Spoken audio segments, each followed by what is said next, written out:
around here, a lot of the times, the lots are so small, it's tough to build something back on one. You almost have to get two or three. Correct. My lot size is, my smallest lot size is 60-foot wide.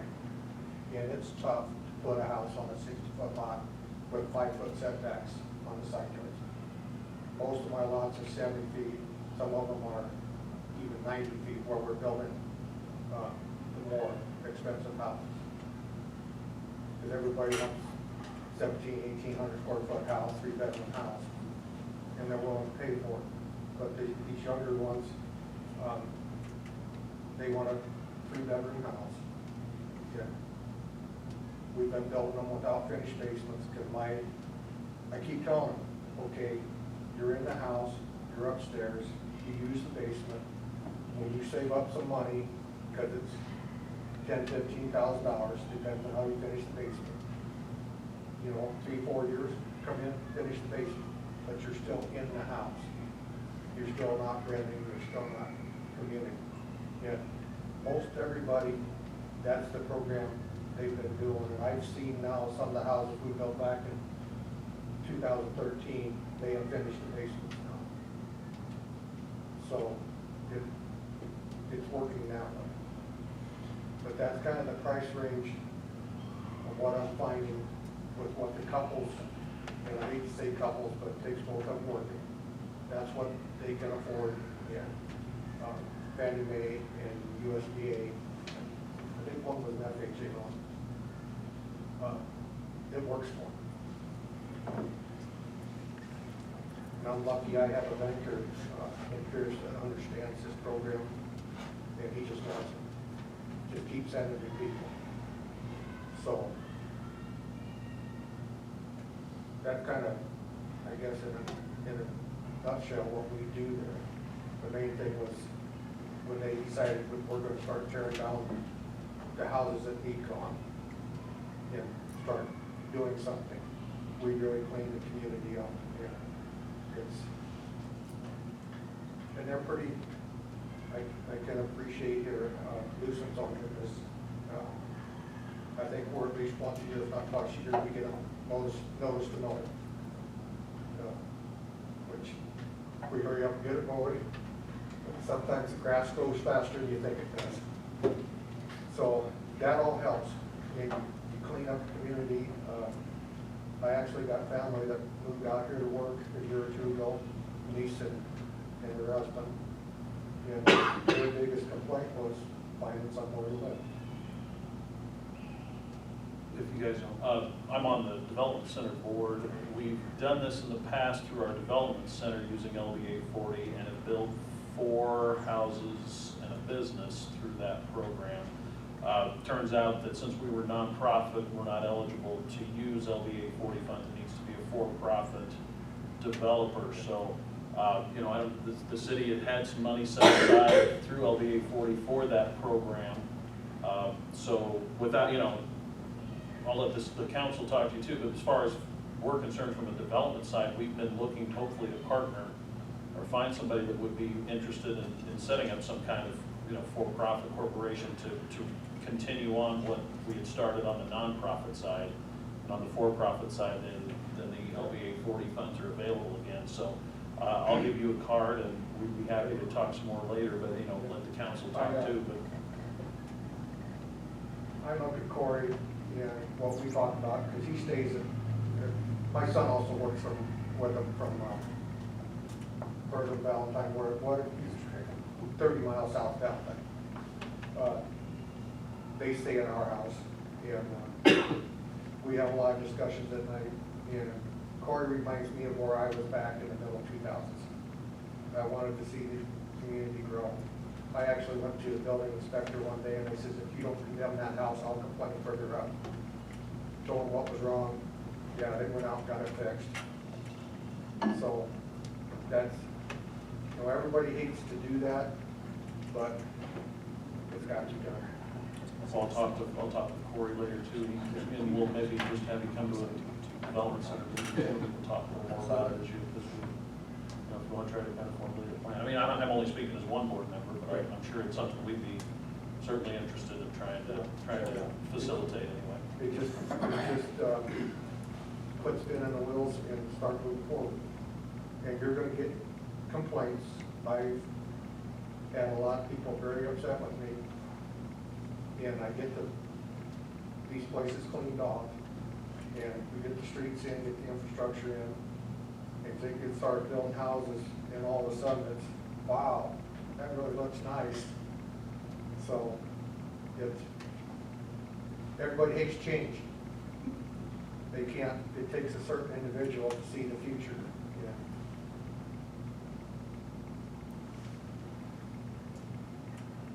Thank you for coming. Probably have questions afterwards. If you want to stick around, Corey. Yeah. Yeah, so. Corey promised me a steak supper, so. Kristen will open the doors for you later on. All right, thanks. Item C, discuss status of museums around County Historical Society. That would be me. Ah, yeah. I was hoping Becky O'Hare is supposed to be here, but Okay. apparently she chickened out. Mm-hmm. That's what I'm gonna say anyway. I wrote up a little something just to read, and then we'll talk about what I read. As members of the Historical Society, we were concerned with the conditions of our local museum. Currently, the North Addition has an unused basement under it that is causing high water, humidity, mold, and deterioration of all of the artifacts. It is unhealthy for the workers and anyone visiting there. The logs are collapsing and in need of immediate repair. It is my understanding there has been 2 contractors that reviewed the situation and have come up with what they think should be done. I would like to suggest my opinion of a concrete wall from below the ground to the eave on all 3 sides of the North Addition. By doing this in concrete, you would have an anchor and a solid wall, and then you could go through the concrete with a ready rod under the inside.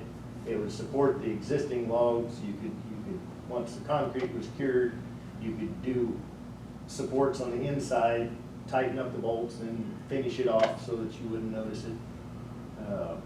Then the outside would be all a smooth concrete wall, which you could buy. The newest edition, the East, has fake logs on it. You could get something like that and match, and then the newest edition, the East and the North, would all match. We got to remember that the articles given to the museum were done so with the understanding they would be preserved and taken care of for future generations to see. If there's something that is being planned and done that we are not aware of, that was what we would like to know about, what the plans are for the museum. We had heard several things and nothing was really said, well, this is what's gonna happen. And they said, well, we think this might happen, or we think this might happen. And the courthouse part, which is part of the problem, I was down there with Brad Miller and I said, okay, where in the park does the water drain into the sewer system? He says, there isn't any. It all comes to the museum and sets right next to the museum. If you could tie into the sewer system or there's two sewer systems. The street runoff and the sewer system are 2 separate. Storm drain. Storm drain, that's the word I was looking for, thank you. Yeah. If you could tie into that and get some of the water out of the center of the courthouse lawn, it would take it away from the museum, and I would hope, of course, granted this year, historic rains that we have, but it still has been a problem for several years. I don't know, like I said, has something been planned with the museum? No, I mean, we've talked to Carol quite a lot. Carol's kind of our curator, if you will, sort of our head person. The board, the museum board has met and discussed several different things. A couple years ago, they wanted to stucco that was the idea at the time. That didn't get done for lots of reasons. And then I think Mr. Berger had gone out and looked and described what you just described as a solution. And Carol did bring that to Brad Miller and myself, and, we're talking, I think his estimate was $15,000, and that didn't include the cement work, if I recall So I guess I told Carol that, well, that's kind of big money, you know, and we're getting into bigger money. You're talking about a lot of remodeling and a lot of structural support things, and maybe perhaps we need to discuss looking for a grant, if there's any kind of grant funding available. And kind of go from there. So at the budget workshop, that's what we discussed in terms of capital improvement for the museum, is to see if we could apply for a grant to do some rehab work to the exterior and potentially the interior of that northwest side there where the water comes in that corner. Is that building on the historic register? See, I know we looked several years ago, I can't remember. I think it's been altered or something, and so isn't That addition? eligible. I think we looked at that a couple years ago when we did the roof. Right, and I know at one point you guys said also how to meet our grants, looking at relocating to another Right. location. So I mean, the city's aware that that work needs to be done. I mean, we had a cleaning company come in and clean, we brought in air purifiers and humidifiers, and I mean, we're aware of the situation. It is a musty old building. There's a lot of musty artifacts in there, you know, and the basement didn't help. It had water in it and some old artifacts in there. I don't know what was in there, some furniture and.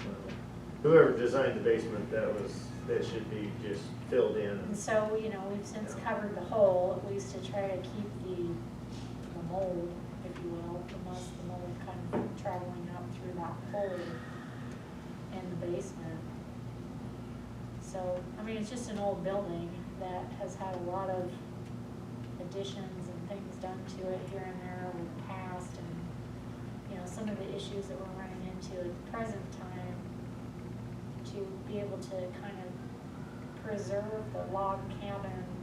I mean, I think that was the issue with the stucco, is people weren't happy with the stucco, thinking that takes away from the appeal of the log cabin. But where that This is a addition, better idea. where the addition to the east is already that style, you would still have the same look. Your original, I consider it 3 additions. I mean, the original, the north addition to the original, and then the east addition. East edition. And so the original, you can still leave it as the logs. Evidently, there was some kind of treatment put on those logs that Yeah. the north edition didn't get. Yeah, And that's so what, if you look at the logs, you can see they're actually rotting away from the inside, and they are slowly settling. And so something needs to be done. yeah. I had heard there was talked with the members of the museum board, and they said there was like $13,000 to $14,000 of money that they had to be spent on the museum. Well, you know, they, in their budget, they have, I think, typically in the past, they usually get like $6,000 in capital improvement, and then maybe 5 in maintenance. But, you know, what was it, 2 years ago, they put the roof on, so they had a larger capital improvement budget that year. And then I think we also used some grant funds. There was like a Walmart grant that was received years ago for a community improvement project that was sitting in a CD that we utilized for that roof project, and that was $7,000. So yeah, I mean, it kind of varies from year to year. So this Okay. year, I recall we put 15,000 into capital improvement based off of Al's estimate, and then hoping that we could look for and apply for a grant, at least to help offset some of that cost. Okay. So there is a little plan going on. Well, we're kind of working on it. I think I guess my initial thought was that we discuss what grants might be available, what we could apply for, Would be a good fit for civic and convention funds. Yeah. Potentially. Realistically, putting that 15,000 into that building, is that a wise decision? No, I just soon have a new building. Well, that's where I'm. Well, that's what kind I'm of where I wondering. was going. Or when is there I another location Talked to Carol. that maybe could be renovated Well, to? the Historical Society has getting less and less members all the time, and all the members, I'm one of the youngest. And so, it would be nice to have a central location for all the museums, so one or two people could watch it. And where would you put it? I mean, the Coleman House is a nice house, but it's not really a museum. The Dixon House we'd like to tear down. I suppose that is one of the things you'd like to see gone from the area.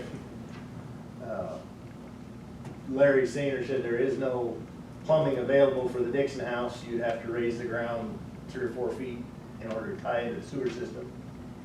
Well, this year that'd be perfect. So yeah, if the city would like to come up with a new location, I'm sure they could have the Dixon lot. Is that not part of the responsibility of the board? Seller's Cabin Board. Well, they're kind of curators of Seller's Cabin, not necessarily of the Brown County Historical Society's location. Is that on city property or county property? Seller's Cabin was on city property. But it's pretty close to the line. Somebody said that There's the not back a lot of, of room on the yeah, west side. the back of the museum, there's a basketball court. And like you couldn't really do additions unless you, When you really can't go to the east, because of curb and right of way. So really the only place you have to build out is on the south side, which is the curb appeal of the cabin itself from the highway. So it's just not the best that's location. location. I mean, it's a good location on the highways, but the way it's situated is not great for adding on. If you needed a new building, or we're looking for somewhere to combine all 3 places, how big of a building do you need? Well, I don't know the square footage of what we have at the cabin now, but I wouldn't even know. triple the size of the museum that it is. Triple? Yeah. Because does the Historical Society have artifacts that are not in the Dixon? Oh, yes. Or Oh, yes. the Coleman House? In fact, we're thinking about going to the Fair Board and saying, we have a one-room schoolhouse that is in terrible shape. If we don't save one of them, I mean, there's a few of us in here that went to country schools, and I'd like to see one saved somewhere, but where are we gonna put it? And so the Fair Board, we were gonna present it to them and say, would you like us to move a schoolhouse to the fair? Well, then you only get to see it once a year when the fair is on. But we haven't presented that. This is just a new idea that was bouncing around. Haven't even went to the Fair Board yet. Unless the city would like to see, but there again, the schoolhouse we have is full.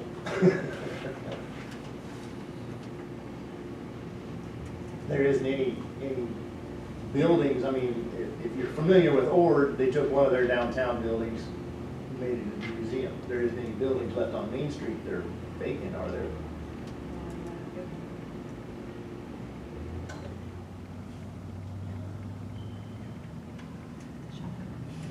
Yeah, Shopko, yeah. Well, that doesn't pay too good. We want some money coming in.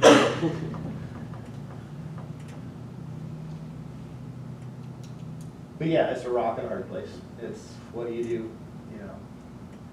It is amazing to me. My wife works at the museum this summer. It's always amazing to me how many out-of-town people stop. Most of the time saying, well, we just about missed it. You know, was watching traffic and just about missed it. But, Well, they've done an excellent job the last few years. You know, they did the Escape the Museum. right, You know, and that brought in a lot of kids and some younger interest in the museum, which was a really great idea. I mean, Wendy Smith did that and brought in 4th or 5th graders there's quite a few kids. and that were very educated them about old stuff, and so they're all very energetic about it. Yeah, no, it was a really, I heard that from a lot of kids that went, that they enjoyed that immensely. So it is nice to have a museum. We actually, the last historical meeting we had stayed in contact with the original family member of the Sellers. She lived in Alabama. She come up here to see her original homestead of the Sellers family. And Carol took her out, it was around by the Graff Ranch.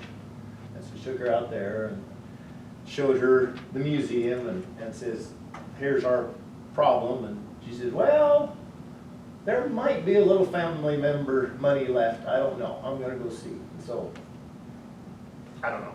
That's just a hope. If we could get some money to, Maybe we should see what grant funds are available for refurbishing or building, or what would be the best option. Maybe look at it from that direction, after we know what's available. That's what I was thinking. I mean, if nothing else, turn the Sellers cabin into just like take the museum stuff out and have it kind of like an open museum. Like just throw, you know, a couple things in there that doesn't matter if they get, you know, tussled with a little bit. put the entire museum in a different location, you're saying? That's what I was thinking, yeah. All Well, right. wonder if you could combine, as we were talking, all three together Right. in one location Right. possibly. I mean, again, without grant funding, I don't know how you're gonna do all that. Right, right. But like I said, the Dixon lot is right by the highway, and we considered selling it, trying to get enough money to build a new, bigger facility. And the realtors we talked to said, well, it's gonna cost you as much to tear down that's there as it is to sell the lot. We got the demo all figured out already. It's not a problem. And I don't know if there would even be, I mean, maybe when we're looking at grants, we can look at not just fixing up Seller's cabin, but what might be out there for, from the historical society type standpoint of covering. I don't know, if that makes a difference, you know, if there's historical funding out there to preserve artifacts, you know, if there's a way to take that angle.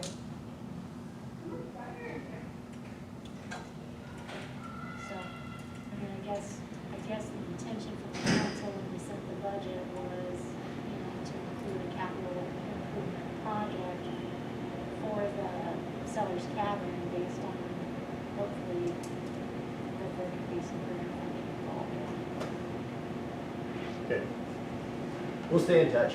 Thank you. I'd still like to see what their wishes would be if you would all go together, what size of facility, what the cost may be, look at some of that type of stuff too. And is the county, Becky kind of had told me that you guys had talked to the county commissioners about this too. We did get a sum of money, I guess you'd call it, from the county of, I guess, $3,500. For the year, For the year. for the whole thing. And I don't know when that's gonna come to us. I see. Basically, it was our insurance on the two properties that we have is like $2,500 a year just for the insurance. And so it would cover that and the heating cost of the one building, but like I said, I just soon see everything combined, but where are you gonna put it? I mean, the Sellers is like you said, the only way you can build unless you tear down that part of the cabin that's bad and rebuild it somehow and go straight north back to the north.